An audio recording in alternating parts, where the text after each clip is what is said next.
So where do we come from? Of course, today many are being taught that our being here is the result of some cosmic explosion in outer space that occurred millions or billions of years ago. But we have to ask ourselves the question, what caused the Big Bang?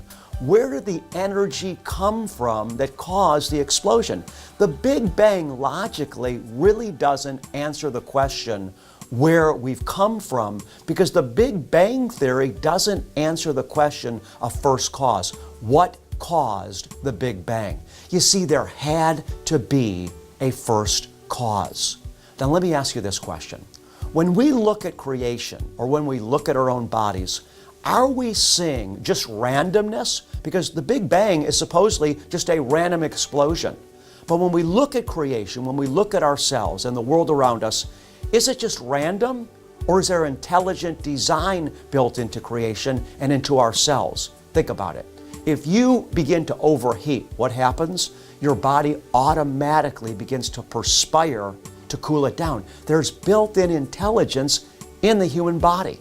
Or think about this, if you get an infection, your body automatically, without you having to say or do anything, begins to create antibodies to combat the infection. You see, there is intelligence built in to the universe. And how can intelligence be built into the universe unless this universe was designed by an intelligent creator? Think of this.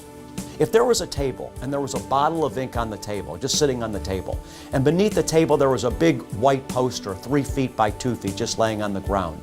And suddenly a man is walking quickly and he knocks the table. And as he knocks the table by accident, the bottle of ink that's on it spills, and it spills onto the ground, and it spills onto the white paper that's on the ground right next to the table. And lo and behold, when the man looks at where the ink spilled, and he looks at that white poster, that white paper, he sees that the way that the ink spilled is that it looks exactly like a beautiful picture of a house, and a picket fence in front of the house, and lawn. And there's a dog and a cat on the lawn. And there's a mom and a dad and a child standing in front of the house, and the house has a perfect roof on it. Is that possible that a bottle of ink that randomly is knocked over is going to spill on a piece of paper and create a perfect painting or picture? Well, we know, no, that wouldn't happen. What would happen is that the bottle of ink would spill onto the poster or the paper, and it would look like a bunch of blobs. And the same is true when we look at creation. We are not the result of some random explosion that has no other explanation, but there's intelligence within us. And this is because there's an intelligent designer behind creation. Let's next ask the question, why am I here? Well, if God created us, then we're going to find the answer as to why we're here in Him. In other words, the one that designs something knows what He designed it for. And so if you and I want to know why we're here, we have to turn to the one that designed us to understand. I believe that we're here, first of all, to know God. You know, we find our identity in the one that made us for Himself. In the first book of the Bible we read, in the beginning, God created man in His own image. Why would He have created man in His own image? He did it that we would be able to have a relationship with Him. You and I are here to come into a relationship with our Creator. Jesus said, if you believe in me, rivers of water will flow from your innermost being, and my Spirit is going to become within you a well of salvation bubbling up so that you'll hunger or thirst no more. The primary purpose of our existence is to be in relationship with the one that created us. Jesus said, I am the way, the truth, and the life. No one comes to the Father but through me. So we're here to discover God. Where will I go when I die?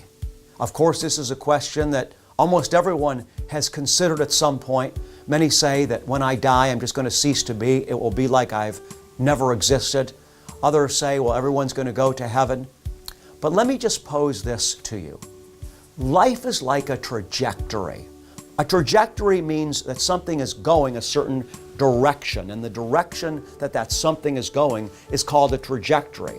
So if, for example, you look at a train, and a train is going at 100 miles an hour down the tracks, and all of a sudden you stop the engine on back of that train, what's going to happen? That train is going to continue to go the direction that it's been going until it runs out of energy. But it's going to continue along the same trajectory because there's been all this energy behind it moving in that direction. And the same thing happens at death. You and I continue into a greater experience of the direction that we've been going. The scriptures teach that if we live our life sowing or giving ourselves over to the things that are seen, those things that we see pass away. They're not real. They're only temporary. And when our soul dies, if we've been going after those things, what happens to our soul is it continues in the direction of going after something that wasn't real. And the Bible describes it as one that will find himself in a place of outer darkness.